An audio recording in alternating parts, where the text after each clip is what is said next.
Hey guys, today we're going to do The Nice House on the Lake issue number 3 by DC Black Label with another great cover. Without further ado, let's dive in. We see another character. I believe every issue is focusing on another character, telling their side of the story of what's going on. I believe this is Sam. Sam is here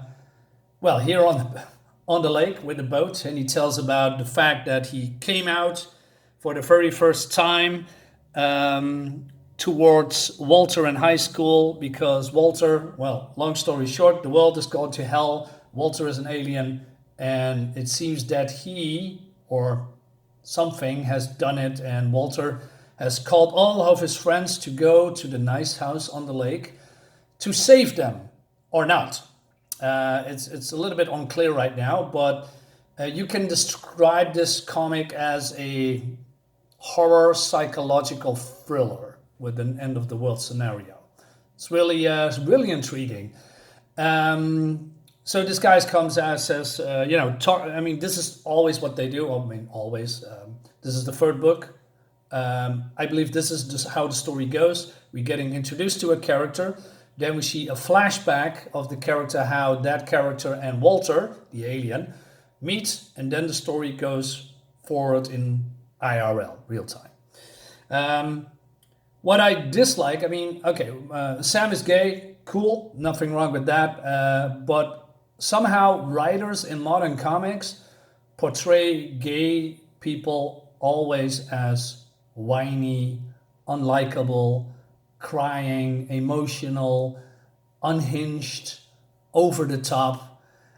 I don't get it. I mean, you can see here he's already crying, and he's also a little bit gullible in his younger years. I know a couple of gay people, private and from my work. There is some, they are, more feminine, but there's also, guys like me, but then gay. Without all the emotional stuff and with all, being ultra gay, there's all just, normal gay people, right? I mean, why can't writers put something like that in a comic? I don't know. It's weird to me.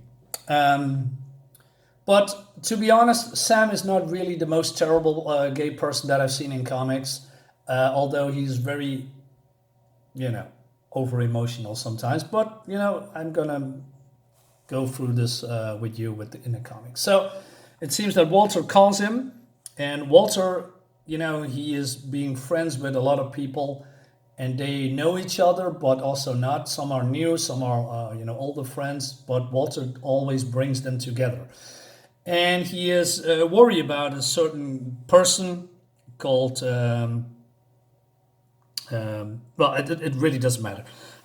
What matters is that he wants to check on them, but that particular person that has a beef with another person in the friends group doesn't want to tell Walter anything, but Walter asks Sam, hey, listen, maybe you could find out for me.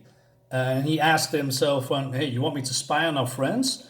Well, I just want to, I want you to see if there is something I should be worried about. And if you call me back to tell that everything is fine, I believe you, and I'll leave you, and I'll leave it all be. Okay? Yeah. Okay. So yeah, that's not really creepy at all. But Sam here is just like everybody else. Walter has some kind of vibe or charisma that everybody that he meets, they are becoming very close friends with him somehow. But him asking his friends to spy on another friend or friends is weird and creepy. And Sam here realized that now way later. That is a little bit how do you say, psychopathic behavior, if you can say that. But he did it anyway. So yeah, Sam, I'm not feeling much sympathy for you right now. Because you could have said no, like any normal human being. Anyway, so Sam here, or Walter, asks Sam and his boyfriend Arturo to come to the nice house on the lake. This is in probably a couple of weeks back, to ask him, hey, why don't you come over, have a vacation, and it's nice to meet with everybody. This is exactly what happened in the first two issues. So you can pause the video and read it for yourself. I'm not going through that, but basically he is persuading Sam to come with his boyfriend because, well, the end of the world is happening, and, well, Sam doesn't know that yet. So this is the introduction. So we are going in IRL now in real time. So all these people are just chatting, having breakfast, etc. And some of them are very laid back, and some of them, just like Sam, are stressed and have a lot of anxiety about what's going on. So this guy says, hey, we have a whole movie theater, like every movie you have ever heard of. And this, I believe these two are a couple, or man and wife. And he says, hey, why don't we do something nice? Instead of doing a horror movie, why don't we, do a comedy, etc. And so Sam, his boyfriend, comes in. He says, hey, what are you talking about? And they say, they're going to watch probably a Disney movie or something, or they want to take out a boat, doing other stuff than worrying. Sam here says, okay, that's good. I think we need to get a sense of how big of a space we are in and what's all inside, because they are trapped, right? Maybe a few people could stay behind and put together an inventory. But then Rick says, nah, maybe we should do something different. And he says, I put my phone and computer away, and I was thinking about taking some beers and some snacks and just enjoying the open lake a bit. And Sam says, are you fucking kidding me, Rick? But Rick says, yeah, we're all scared, but it doesn't mean we have to being consumed by it. So he suggests that every other day they're going to do something different. One day relaxing, the other day they're going to do some serious stuff like going through the inventory, or figuring stuff out, and one day some relaxing, taking the edge off, which is not really a bad idea, but this is the fourth day of, when the world gone to hell and they are, trapped in this. I'm not sure if this is a dimension. It's very unclear where they actually are. If this is this real land or a real place, or maybe another, like I said, another dimension. Maybe it's an illusion. We don't know that yet. And he says one day on, one day off. He says, yeah, you want to drink beers on a boat and watch Disney movies? And but then this woman says, she says, we need to have some structure, and that might be helpful to cope with all this stuff. She says, this is what Rick and I are going to do today. The rest of you can join us or do as you please. And you can see that Sam is, on the verge of exploding. And he says, and the boyfriend says, don't. And he is having a hissy fit. So instead of him, or maybe other people, says, well, maybe this is probably not a good idea. Maybe we should indeed go, like Sam says, doing some inventory stuff, go around the house, doing some discovery about this whole place. No, he just storms off. And yeah, that's what I said. He's being over emotional. And so he's going outside. He's meeting with I believe this was the girl from the first comic, from the first issue. He says, what do you see when you touch it? Because if people touch it, they see the real world, some kind of images in their mind when people are melting and dying and screaming. And exactly that's what he says. He says, we should be talking about rationing. We don't even know all the supplies we have on hand. Everybody's eating eggs like we have an infinite supply, but I haven't seen any chickens. Well, Simon's not wrong. But then the girl says, well, Rick was saying that he doesn't think Walter would let us starve. So basically they are just going with what Walter, the alien that basically, well, not really kidnapped him, but holding him hostage, they are going with him and says, yeah, it's going to be fine. And Sam, as you said, yeah, oh God, he's not going to let us. He's fucking, how fucking reassuring. And then he has another breakdown. And he says, I'm sorry, I'm sorry. And then he says, where are you going? I don't know. I guess I'm going to see how far I get. Which actually, I think that's a good idea. So he's going exploring, and then he is meeting, well, coming up with some, I believe, a barrier. And he says it stinks. And then he is going to use a stick, and Walter is observing him. And he's going through, all of these, I believe, the edges of where they are now. Well, the rest of them drinking beer and watching Disney movies. And then he founds the edge. So I believe this is probably a square or more edges. And but he cannot go any further. So this is the max where they go. And I don't know how big this whole place is, but it seems really, really pretty big. So what is Sam is doing? Sam is going, get some hiking gear, and he wants to explore. And I'm all aboard. I mean, that's what I gonna do if I'm being trapped on a magical island. Want to explore, see what's out there. Not drinking beer and doing nothing.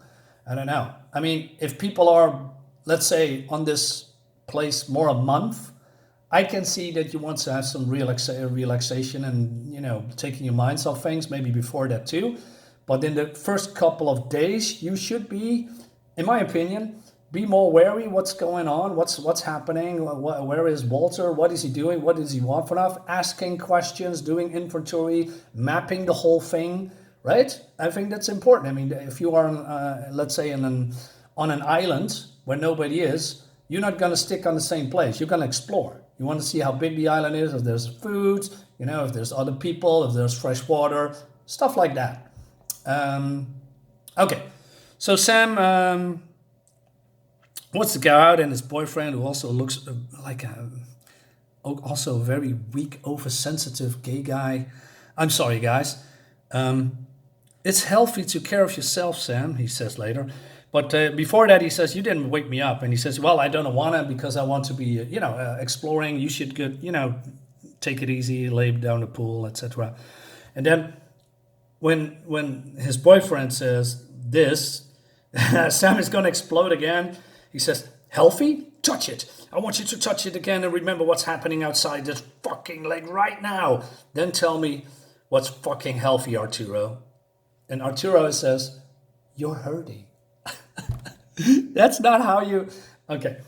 So he explodes again and he says, yeah, I'm hurting because we're in a fucking prison. It's a nice prison, but we're still fucking stuck here. And I will not just sit back and watch movies and have nice dinners and fuck around like it's not the end of the world out here. There are answers out there, not in that fucking house. I'm all aboard. He says, I'm going to take some food, some water. I'm okay. I'm coming back in a couple of days. Yeah. And he says, I want to go with you. And he says, no, you stay, relax. Cool. So he's going to, walk around writing stuff because I believe he's a reporter or something, taking photos, mapping, great stuff. And then he comes to this, stairs with all these sculptures. And then he finds this, a structure, a house maybe. No windows, no rooms, no lights, no anything. It's just blank. And so he goes around doing more mapping and he says, hey, this is the house. So this is probably the lake. So it seems that this is probably the whole area, maybe. And he wants to figure it out, but he just can't. And he's throwing it away. He's being angry again. And he says, I don't know what this means. And then he's going to shout, and he says, Walter, are you in there? And so basically he's going all out, and he's going crazy, and he's on the edge. I think he needs to take some Xanax or something. And he wants to know why he did this, and what's going on, and that the people, and he's a killer, etc. And he's crying again. And so he figured it out. Fun. Oh, you did this for us, did you? You fuck. Well, I'm not playing around. I'm not playing your games. Well, basically, you're going to do that because you have no choice. And Walter actually said, I believe in the first one, issue 1 or 2, said that he did it for you. So why are you asking all these questions? So suddenly he has a flare and he shoots them. And then he shouts again into the structure, and there is Walter behind that, whatever this structure is. And Walter doesn't say anything. He's just there in his alien form. And he's gonna picked up by maybe Rick? No, by his boyfriend or other people. It says, you are lucky we're out eating outside tonight so you could see your flare. I don't get it. Why are you shooting a flare? I mean, is it... most people going to shoot a flare if they are in danger or want to be found. I mean, you just walked over there. Could you just, I don't know, walk back to the house? It's really weird. So his boyfriend says, did you find what you're looking for out there? I found all I was going to find. Let's go home now. Okay. Yeah, what should I say? I mean, I like the whole discovery thing, right? I like that Sam is probably, I want to say the most level-headed, but that's not the case because he's so over-emotional and he's crying all the time, etc. But he does also do the most rational decision, you know? Like I said before, going out there, exploring, while the other ones are, yeah, let's go do some barbecue and some fishing, which is really weird. I mean, you should go all with Sam and, you know, try to discover things out. Maybe in issue 4, I don't know.